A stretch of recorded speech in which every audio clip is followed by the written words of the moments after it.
and you can't stop what's destined to happen. Then go to class, but the trapping still the distance subtraction. Cop a pack and then double the. Alright man, so we back with another video about damn time. This title says, what the hell happened to Days Gone? Me personally, I don't know what the hell happened to Days Gone. I've been having a good experience with the game. I haven't really been having no bugs at all. It's probably like one bug, you know what I'm saying? But I haven't been having bugs at all. They've been saying a new patch is fucked up and yo, I don't know what's wrong with y'all shit, but my shit is working fine. I'm having a good experience. I'm having fun. Not the greatest game of all time or nothing like that. Hell no. Not even close. You know what I'm saying? But it's a very good game. It's a very good on-point game. You know what I'm saying? The story is brilliant and the story gets better and better and better. A lot of people wanted me to react to Michael's Borderlands 3 video. I don't know if I really want to do that because I don't really play Borderlands. I love the weapons on the game, but I don't really play Borderlands. So I don't know if I should react to that or not, man. You know what I'm saying? I don't know how I'm going to react to that at all. You know? Y'all guys let me know if y'all want me to react to that or not. You know what I'm saying? But anyway, bro, shout out to Gaming Bolt. You know what I'm saying? So again, he titled this video, what the hell happened to Days Gone?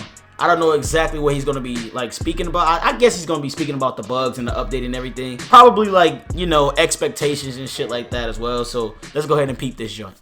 The Sony Worldwide Studios mark of guarantee has become strong enough over the years that Days Gone's success on the market was hardly ever in doubt. And certainly it seems like even in spite of the relatively lukewarm reception that it's received from critics, the game's going to do just fine in terms of sales at the very least. In the UK, for example, it has debuted on the top of the charts, beating stiff competition from fellow debutant Mortal Kombat 11. Most notably though, it's also become the biggest retail launch in the country for 2019 so far. Sure, those figures only account for physical boxed sales, and sure, these are only launch sales. But when you consider the number of major 2019 releases Days Gone has managed to outsell at launch, you can't help but be impressed.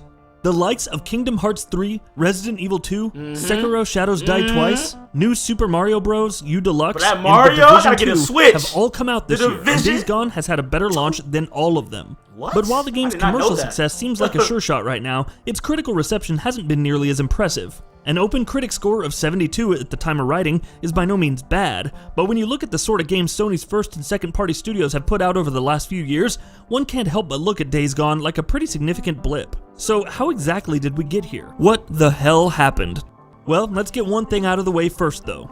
Days Gone isn't a bad game. At all. Its issues are many and hard to ignore, but by and large, it's a fun, if flawed and generic, experience. Its systemic open-world nature makes for some great emergent gameplay, and while a lack of polish and dull story are letdowns, there's much more to like here than there is to dislike. So why does it feel like such a blot on Sony's record? Well, because in many ways, Days Gone is an example of Sony becoming victims of their own success. Starting with Bloodborne in 2015, the lineup of games to have come out of Worldwide Studios exclusively for the PS4 has been stellar. All major first and second party releases have been excellent. Ratchet & Clank. After Bloodborne, 2016 saw the release of Ratchet & Clank, Uncharted 4, and The Last Guardian. In 2017, we received Horizon Zero Dawn, Gran Turismo Sport, and Uncharted: The Lost Legacy. 2018 was perhaps the single greatest year in PlayStation history ever, delivering Detroit Become Human, Shadow of the Colossus, God of War, and Spider-Man. Yo, I think what it is everybody got their expectations up because it's Sony. You know what I'm saying? Everybody thought it was going to be like, you know, one of these games like Spider-Man or, you know, God of War or anything like that. And in reality, it's not, of course. But it's still a really good game because, that story is so good. Even the gameplay is the gameplay is all right. You know what I'm saying? The gameplay is actually decent. The combat, it could be better. But I love, like, certain aspects of the combat. Like the animations with the combat when you automatically start comboing a person, like with your knife or anything like that, or your axe or whatever, your melee weapon. That shit is cold. Shit is cold. But hey, man, let's continue this jump right here. All in one single year. After a span of 4 years that saw all of these releases, expectations from games under the SIE Worldwide Studios banner have understandably been sky high. Days Gone is an enjoyable game, but it's nothing special, and it has notable flaws. And the fact that it isn't a home run like so many other Sony games have been in recent years is the biggest knock against it. Does that seem a little unfair? Well, sure it does. But it's also not hard to see why people have come to expect a certain standard of quality from Sony exclusives. And when a game doesn't match that standard, criticism is all but guaranteed.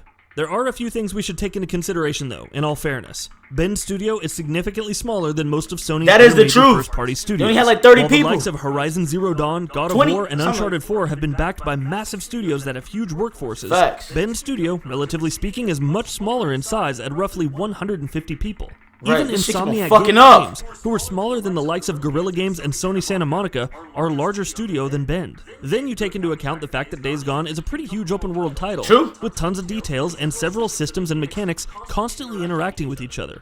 With a production as large as this one, it's not that surprising that a relatively smaller studio like Bend put out a product that wasn't as polished as someone like, say, Naughty Dog might. Exactly. Sure, some problems with Days Gone cannot be attributed to the studio's smaller size, though. Its generic nature and lack of creative imagination is in stark contrast with what something like God of War achieved. It's still pretty good, man. While the weaker writing and dull story of the post-apocalypse title also falls short of the gold standards Sony has set for itself. But with a game as large as this, is it really a surprise that the studio roughly half the size of Guerrilla Games wasn't able to achieve the same level of quality? Well, there's also the fact that Bend Studio doesn't have nearly as much experience with major big-budget AAA releases as the likes of Naughty Dog, Sony Santa Monica, Guerrilla Games, and Insomniac do. Before Days Gone, in recent years, the studio has worked on Uncharted Golden Abyss for the PS Vita and Resistance Retribution for the PSP, before which, for a long period of time, they were singularly focused on Siphon Filter. All of those are great games with huge fan followings, but none of them are exactly what you call big-budget AAA releases. Days Gone entered full production in 2015, and surely, with a few more months in the oven, it would have been a significantly smoother experience. Maybe Sony wanted to push it out to get that early year exclusive hit the way that they've been doing for a while now. Maybe Bend thought that this was the best they could do with the project they were working on and the workforce and resources they had at their disposal. Either way, the end result, as we've seen in recent days, is less than stellar critical reception. Again, Days Gone is by no means a bad game. Not being excellent is by no means a crime, and though it's disappointing that Sony's streak of landmark exclusive releases has seen a blip, maybe once in a while good can and should be good enough. Hopefully, the critical success of Days Gone, which should be a given if it continues at the same pace that it's kicked off at, will mean that Bend gets to expand and grow, and to have more resources and manpower to polish up a hypothetical sequel. They're gonna grow. If nothing else, Days Gone certainly shows a lot of potential, and should the stars align, the sequel could end up being something special. And that wraps it up. If you like what we're doing, please consider subscribing to our channel. Hey man, yeah, I think Ben is gonna, Ben Studios is gonna learn from this. You know what I'm saying?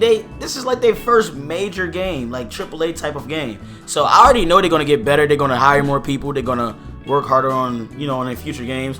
It's gonna be more polished because that seems to be their problem, I guess. The game not being as polished as it's supposed to be. So I got faith in them boys. They're gonna do a good job, bro. I think they're gonna do a good job in the future and everything, bro, with their future games. You know what I'm saying? They haven't really made nothing major. So, you can't really have super high expectations for small companies like this, even though it's Sony type shit. You know what I'm saying? Even though it's PlayStation, you can't at the end of the day. Because that's human nature. Because that's just human nature, bro. You know what I'm saying? We automatically expected that. But it's still a good ass game. Don't get it twisted. This shit fire. But hey, y'all, more content on the way for sure. We not just dropping Days Gone stuff. I'm about to start covering a lot of Watch Dogs 3 stuff as well, because there's a lot of news dropping about Watch Dogs 3, and they talking about it's going to be showing up on E3 and everything, so that's going to be lit. E3 is going to be crazy. I'm going to try to take off for E3 as well, so I could, just drop major bangers and shit, man. You know what I'm saying? And maybe even stream this shit, Why not stream E3? That shit would be tough. But yeah, I'm definitely going to be covering more games. It's not just Days Gone. This is not a Days Gone channel. This is a gaming channel. Not even strictly a gaming channel. This is an entertainment channel. I'm here to entertain y'all. You know what I'm saying? I'm here to cover games. I'm here to vlog. I'm here to make music when I feel like making music. You know what I'm saying? I'm just here to have fun, bro. This is just a channel where we have fun at. We enjoy life. You know what I'm saying? It's a nerd channel. It's all that. It's everything, bro. We talk about movies. We talk about Marvel. We talk about hero shit. We talk about everything. Oh yeah, more vlogs on the way. I already said that, I think. You feel me? But just stay tuned for everything, bro. We're going to be having mad fun in the future. We about to hit that 10K soon. Much love to everybody that's been supporting, even if you old or new. Thank you for everything, bro. I love y'all to death, man. We stay lit on the channel. That's all I have to say. But hey, man, if you enjoyed this video, definitely leave a like. Subscribe to the channel if you're new. And please turn on notifications to get notified when I upload and stream, man. Hey, I don't know if I'm streaming tonight. I can't promise y'all that. But I'm going to try to. It's your boy, JosephWitty. I'm out of here. Yeah. Let me in. Let me in. Have y'all seen that? Yeah, bro. That shit. Oh! Wait. This shit cracked open, dog. The key system. Oh. The key system? The key system. You know what I'm saying? We're about to get ready to go see this in game. And you know what I'm saying?